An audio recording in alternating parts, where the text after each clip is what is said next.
saya memang cakap 800 tapi boleh jual tak boleh jual macam tu. Okey, faham. Kalau tak boleh jual 6 bulan owner dah tarik tanah. Okey. Dan duit saya pun dah jual.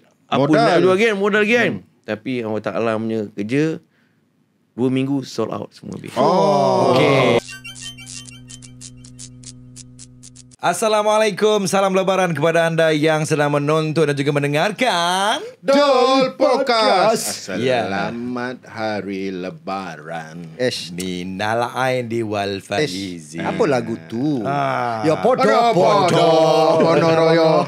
Rene Rono. Rene Rono. Kau ni lagu sendiri jangan nampak macam tak kerti nyanyi pula. Bukan apa saja JM. Diorang dah bertanya-tanya sebenarnya zalimnya Kumpulan Sepah ni dengan Ahmad ni. Kenapa? Sebab tak letak subtitle. Kau bagi tahu sebenarnya sebab apa kita tak nak letak subtitle. Sebenarnya untuk MV Poyo Rono, bahagian drama depan tu memang kita mula-mula nak letak subtitle je. Kenapa? Tapi bila dah siap editing apa semua macam biarlah dia orang berteka-teki apa Biar, benda yang dia orang cakap Jawa tu. Biar diorang cari lah. Oh dapat kebahagiaan dia. Apa Tapi- tu makna Poyo Rono. Video klip tu saya nak puji Mak Mah lah. Legend. Mak Mah memang kelakar. Harus dipuji Harus dipuji. Wak Doyok punya lakonan pun.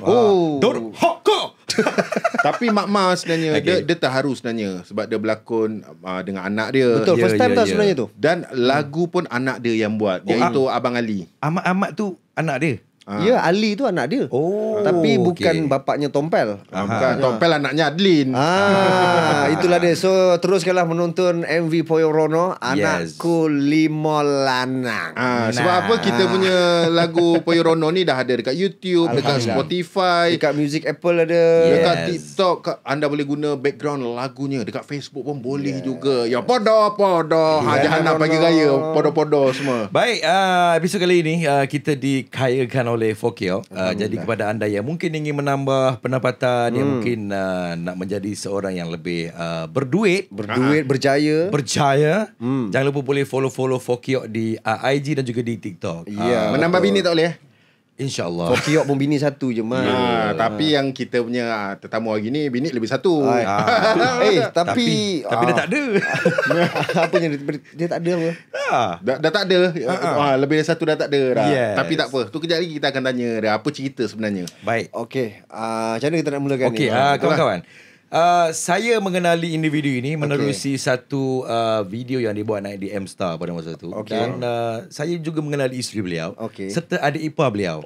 Adik ipar beliau memang sangat rapat dengan saya. Dan saya banyak mendengar cerita beliau yang sungguh menginspirasikan bagi saya. Tersangat. Setiap pagi bersama dengan adik ipar beliau. Iya. Beliau yang kita masukkan pada hari ini seorang yang bagi saya fighter lah guys. Fighter, the real fighter. Di dalam kehidupan Betul. Ini bukan macam dalam filem, macam dalam drama. Benar. Tidak. Ini kejadian benar berlaku. benar berlaku. Ya. Bukan apa. Bila kita diberikan satu pangkat yang hebat, Datuk Seri ni hebat sebenarnya. Amat dahsyat. Kan? Apabila kita berada di fasa kejatuhan dan individu ini dia mengaku dan juga dia berani untuk bercerita tentang kesusahan dalam kehidupan Dia beliau. live kat Radio Suria masa tu kau. Aku sebagai suami, sebagai seorang lelaki, aku cakap, oh lu terror lah bro. Lu boleh cerita macam ni bro. Dan tak ada editing, tak ada apa. Dia real Mat. Yes. Dia bukan ada maksudnya, Dia bukan berlakon. Dia bukan berlakon. Dia bukan fake-fake. Dia tahu bila dia naik dan dia jatuh tu, dia ada kena buat sesuatu. Kita dan tahu. apa yang dia buat tu dampaknya sekarang ni membuahkan hasil juga. Sebab kalau tengok dekat TikTok pun dia antara followersnya ramai. Dah start main TikTok beliau Dia Dah lama. Dah lama. Dia daripada dia jatuh tu, itu time dia naik di TikTok yang aku nampak paling banyak. Sekarang ni dia ada 614,000 followers amat dahsyat. di TikTok. Aku tanya korang, kalau jatuh lawan dia apa? Bangkit. Bangkit dah, naik lah. Dia tengah bangkit. Yeah. Kita kenal kalau siapa kita punya artis pula. Kita punya siapa tetamu kita Tetamu hari ni. kita. Sebab ramai yang komen-komen kata asyik panggil artis ya. Kali ini kita bawakan seorang yang Suami artis. Bagi kami dia memberikan inspirasi. Kita bersama-sama dengan Abang Red aka Tok Red. Assalamualaikum. Waalaikumsalam. Selamat Hari Raya semua. Selamat Hari Raya. Selamat Hari Raya. Alamak. Awak duduk macam tu macam penyimpan moho besar nak umum raya tu. Tak, saya ingatkan datang ni nak happy tapi awak mukadimah tu pun dah sedih. Tak ada. Kita akan akhiri dengan kehappian hari ni. Happy ending. Happy ending. Aku ni baru tahu. Aha. Rupanya Tok Red ni anak dia 10 orang ni. La ilaha illallah. Bapa mak tu Daripada 3 cawangan 3 cawangan, 3 mangkuk. Cantik. Jadi barang jadi. Barang jadi. Barang memang jadilah. Kita takkan dapat 10. Umur 47 anak dah 10. You are the man. Okey, baik. Sebelum kita pergi jauh, kita nak mengenali siapakah Dato' Red sebenarnya ni. Boleh Abang Red cerita, Abang Red lahir di mana? Saya lahir di Hospital Universiti Bangsa PJ. Tapi dibesarkan semua dan sampai sekarang masih lagi di Sungai Buloh lah. Okey. Sekolah kat mana? Sekolah pun di Sungai Buloh. Membesar pun di Sungai Buloh. Menempa kejayaan pun di Sungai Buloh dan menempa kegagalan pun di Sungai Buloh. Tapi tak apa. Dahsyat dia ni. Selamat tak pernah masuk Sungai Buloh. Baik kat situ simpang. Okay, kita cerita childhood sikit lah. Okey. Sebab semua orang pernah kecil kan. Tak pernah kecil. Pernah. Cantik. Tok, dulu kecilnya family background dia macam mana? Orang pertengahan ke, susah ke, orang senang ke? Kalau zaman sekarang ni kategori B40 jugalah. Oh, dulunya ya. B40 pasal arwah bapak saya hanya bawa teksi di airport. Mak tak ada kerja lah. Okey. Jadi pada situlah daripada kecil saya. Adik-beradik berapa orang situ? Adik-beradik semua total 5. Okey. Nombor? Saya nombor 4. Nombor 4. Okey. Nama penuhnya? Nama saya betulnya Adnan bin Abu lah. Tak ada kena-mengena Ridwan ke apa ke. Tak ada. Memang nama Adnan bin Abu. Ingat Reza ke? Itulah kadang orang kata Reza ke Ridwan ke. Tak ada. Kenapa tu? Nama Denan. Mana datang Dato' Red? Paling tidak Nan lah orang panggil kan. Yeah, pasal tak tahulah dulu memang terbiat saya memang suka warna merah lah. Okey. Itu yang topi cak ayam tu warna merah tu. Semua merah. Dulu kalau tidak saya keluar, at least satu barang badan saya mesti ada colour merah. Itu warna ngam lah. Yeah, tapi saya komersialkan dia jadikan red lah, orang putih sikit. Tidak Abang merah kan? Aduh, merah. Sekolah dulu pandai? Tak berapa lah. Okey. Tapi biasalah budak-budak kan. Jenis ligat. Dulu saya sekolah di vocational Shah Alam. Okey. Dalam jurusan? Dalam kimpalan lah, macam welding lah kan. KFL. Ya, KFL. Okey. Kimpalan Farisi Logam, saya dapat hostel. Okey. Tapi masa situ dah timbul, orang susah. Nak belanja apa semua, timbul dah sifat perniagaan kat situ kan. Awak jual sekolah tu? Malam saya panjat pagar, saya pergi kedai Tom Yam jual nasi goreng. Wow. Beli dalam 3 bungkus, saya take kena jadi 5 ke 6. Jadi runner. Jadi runner, jualkan kepada yang pernah penakut Markup sikit lah. Markup tu. Jadi kat situ saya menjana pendapatan kat situ. Dah start niaga gitu je. Dah start macam itulah. Tapi itulah, pandai-pandai tumpai melompat. Akhirnya kantoi dengan warden. Dan dibuang ke asrama. Alamak. Buang asrama. Jadi untuk perjalanan daripada Sungai Buloh ke Shah Alam tu dulu memang makan masa jauh lah. Naik bas pun nak kena pergi KL dulu, turun ke Kelang dulu, baru turun Shah Alam. Jadi dulu tak ada highway Gatri tu. Motor pun tak ada. Jadi kos tu tinggi, lebih kurang RM10. Permanjaan. Keluarga tak mampu. Jadi saya ambil keputusan jadi tokan untuk letak jawatan. Letak jawatan. Pasal tak boleh nak berulang. Saya nak minta apply pindah dekat vocational Sungai Buloh. Tak diluluskan. Jadi saya letak jawatan lah. Berhenti belajar.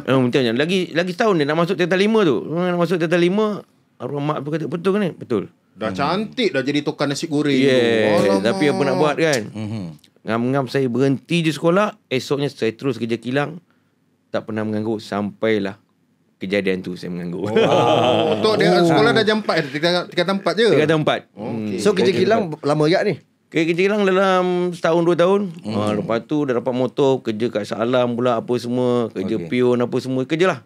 Kerja kilang pertama kilang apa tu? Kilang plastik. Gaji? Kilang plastik gaji tu 3 tu lebih. Baik. Dan kerja pun ada shift sampai malam apa semua. Tapi saya cakap dengan arwah mak saya, 5 bulan saya tak boleh bagi mak.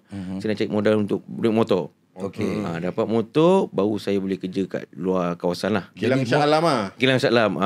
Dengan lebih kurang ada kena mengena dengan kilang Proton lah. Kilang Jepun lah. Patutnya tu kerja kilang kat Shah Alam yang tepi jalan tu. Tepi Federal Highway tu. Yang warna hijau tu. Yang besar. Itu bukan. Itu kilang air. Kilang air. Minum-minuman.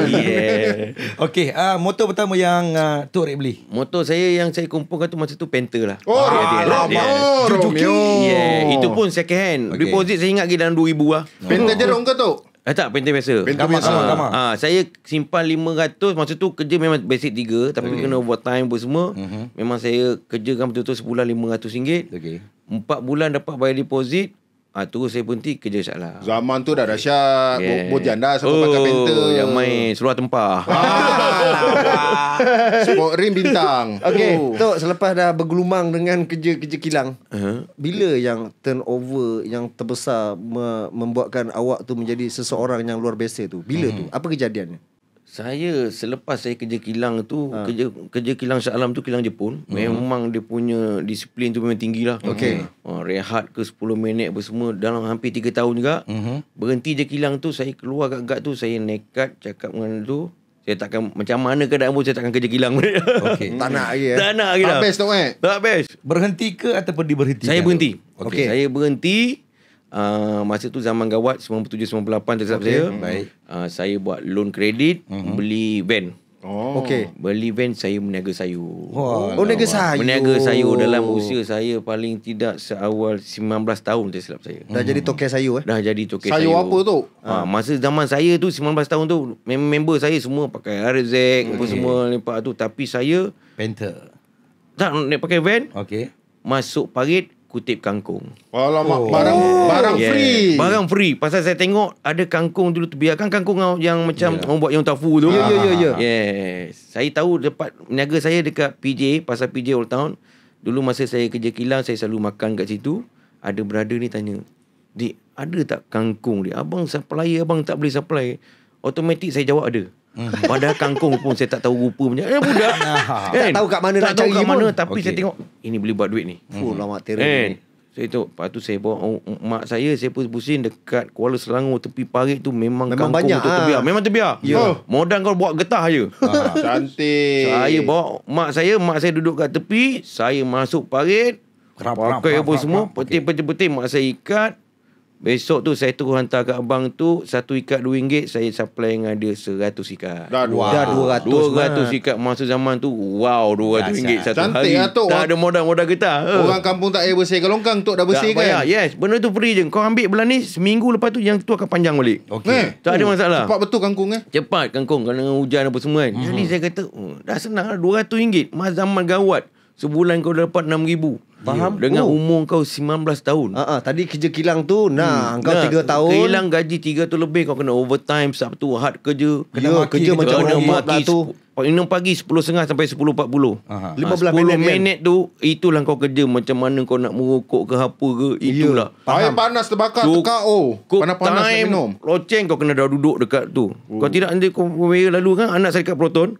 Dia kena lalu mesin tu. Kau lambat kau kena tiaw. Betul. Saya pernah kerja kilang. Oh, Saya tahu azab. kalau 15 minit memang 15 minit je dia dia berbunyi. Dia bunyi loceng tu. Bila kau lambat masuk, kau seorang-seorang je kat situ sebab semua dah masuk. Line lah. Kau tak boleh tau. Tak boleh. Kau nak macam nak ajak orang macam pergi mati lah bunyi. Kau tak boleh sebab semua orang ikut peraturan. Kau kena dah duduk dah dekat line kau tu. Ya je. Aku tak pernah kerja kilang jadi aku tak tahu. Oh azab 3 tahun tu memang saya nekat betul keluar kat guard tu. Memang saya kata macam mana boleh selesaikan kerja. Itu yang main kangkung tu. Semua main kangkung berapa lama? Starting main kangkung lah. Bila starting kangkung tu Okey. dah customer dah ada macam dah minta ini minta ini. Jadi kita sekarang ni kita nak berniaga, barang kita boleh cari. Okey. Customer yang tak ada. Okey. Jadi kita dah ada customer, saya yes kan je. Okey. Kalau orang tu nak carrot, takkan Tok nak pergi gembat carrot orang. Saya boleh cari. Dia pasal borong apa semua ada. Sampai saya dah boleh memiliki lori apa semua.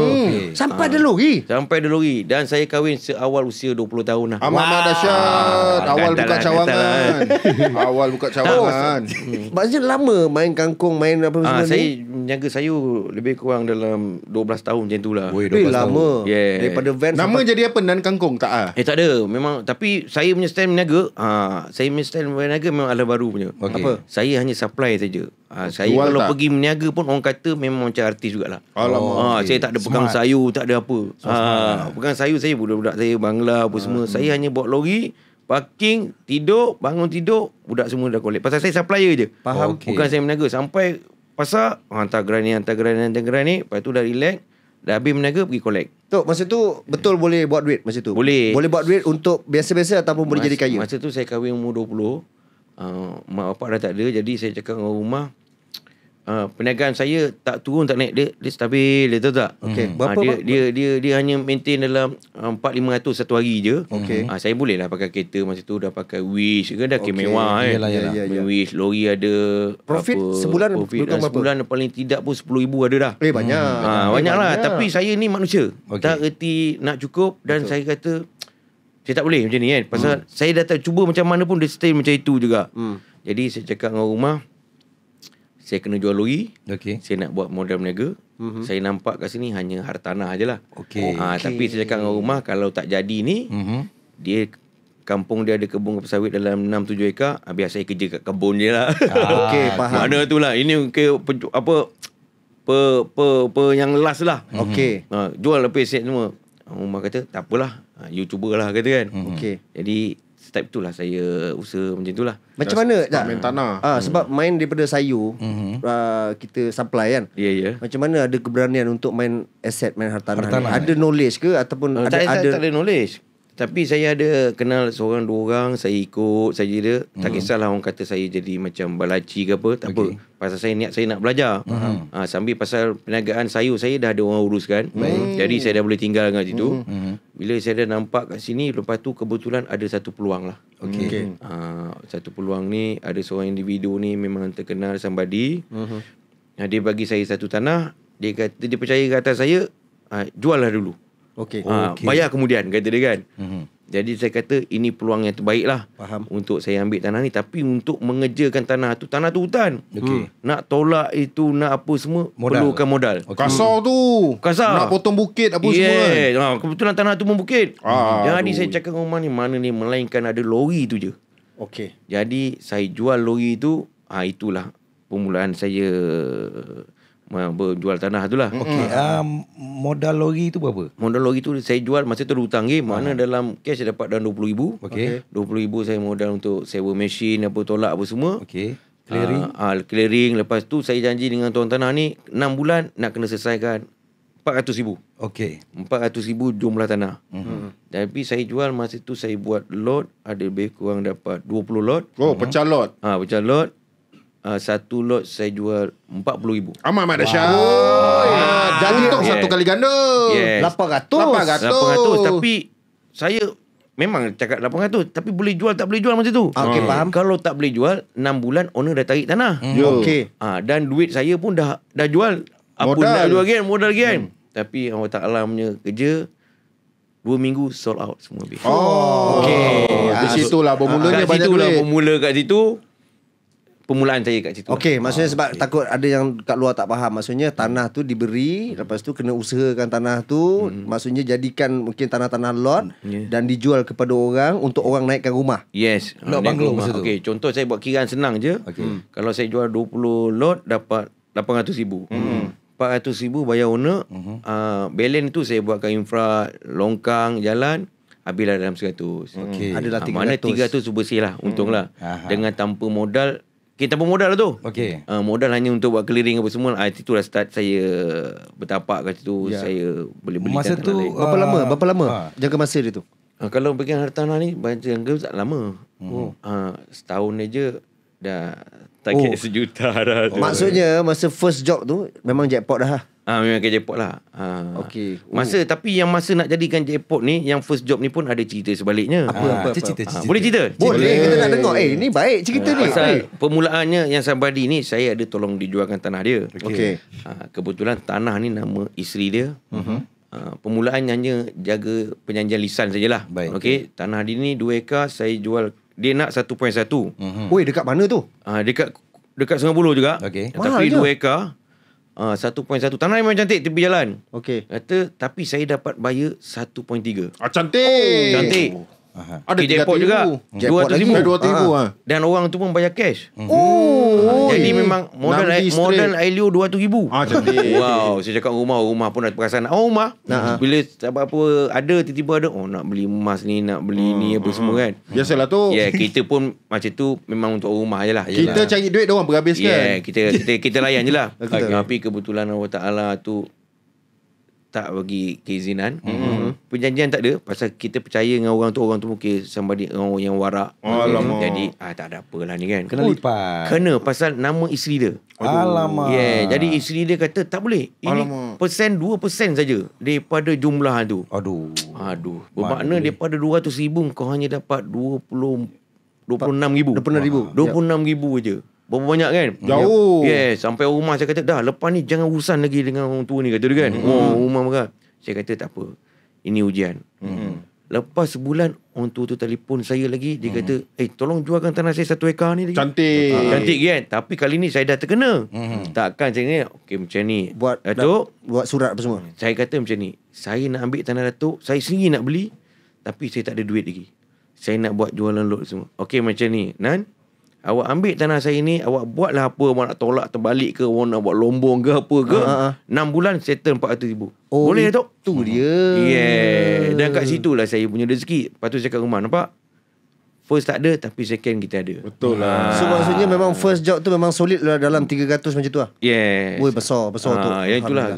Zaman masa tu baru 20-an apa tingkat 30 kan. Banyak tu. Kaya. Pakcik kaya. Okey, 300,000. 300,000. Lepas tu ada lagi kesenambungan daripada situ. Lepas tu saya terus sampailah. Macam saya dulu, saya pernah berjanji dengan diri saya, kadang-kadang saya berdoa, saya nak chief jutawan dalam sebelum umur saya 40 tahun lah. Tapi Allah Ta'ala tu cepatkan sikit. Sebelum tu saya dah dapat tu lah. Berapa umur? Umur berapa tu? Dalam 35 macam tu. Wow. 35 macam tu. Yelah, asal tiba-tiba jual sayur, tiba-tiba dah jutawan kan. Boleh beli apa saja, apa semua. Jadi kehidupan berubah tak masa Kehidupan berubah. Kehidupan berubah. Baik. Kejap lagi kita nak menyelami kehidupan Datuk Red kita. Ya, sebab sekarang ni tengah cerita kejayaan ni. Tengah seronok. Tapi dia pun muka dah seram dah tu bila kata kejap lagi. Bagaimana seorang peniaga sayur yang tiba-tiba jadi kaya dan menjadi jutawan, dan adakah itu mengubah kehidupan beliau? Jawapannya di part yang kedua, Dol Podcast yang dikayakan oleh Fokiat. Terus dengar Dol Podcast. Dol Podcast. Dol. Ini cerita diorang berempat.